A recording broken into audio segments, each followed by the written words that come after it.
নোয়াখালীর হাতিয়ায় হামলার শিকার হয়েছেন জাতীয় নাগরিক পার্টির জ্যেষ্ঠ যুগ্ম সমন্বয়ক আব্দুল হান্নান মাসুদ।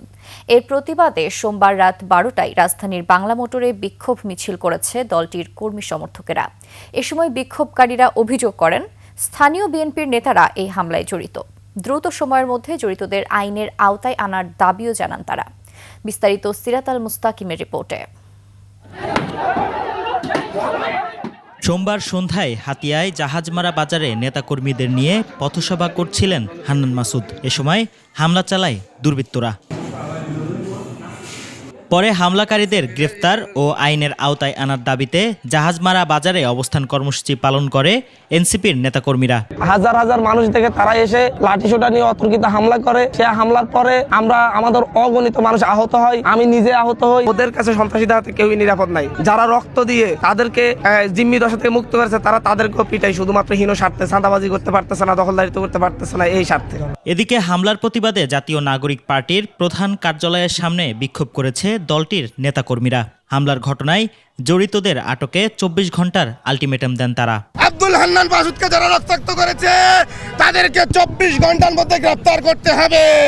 ওইখানকার স্থানীয় বিএনপির নেতাকর্মীরা মিছিলে ঢুকে অনুপ্রবেশ করে হান্নান মাসুদের উপর হামলা চালিয়েছে। 50-এর ঊর্ধ্ব নেতাকর্মী আমাদের আহত হয়েছে।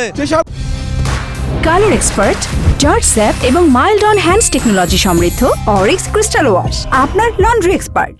রাজনৈতিক দলগুলো ফ্যাসিবাদের দিকে হাঁটার চেষ্টা করছে, তাদেরকে সতর্ক করে বলতে চাই, আগামী দিনে যদি আপনারা এই দিকে হাঁটেন জনগণ কিন্তু আপনাদের মেনে নেবে না।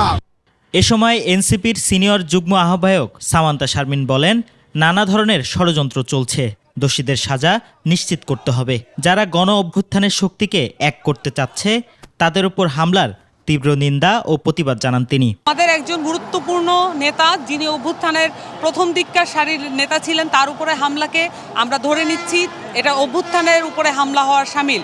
আমরা আশা করি এটা দ্রুতই বিচারের আওতায় আসবে এবং এই ধরনের কোনো ধরনের যেটা স্বাধীন রাজনৈতিক কর্মসূচি আছে, কোনো রাজনৈতিক দলের উপরেও যাতে এই ধরনের হামলা না হয় সেটা আমরা চাইব। আব্দুল হান্নান মাসুদ একজন প্রথম সারির নেতা, তাই তার উপর হামলা গণ অভ্যুত্থানের পক্ষের শক্তির উপর হামলা বলেও মন্তব্য করেন তিনি। সিরাত আল মুস্তাকিম, 21 টেলিভিশন, ঢাকা।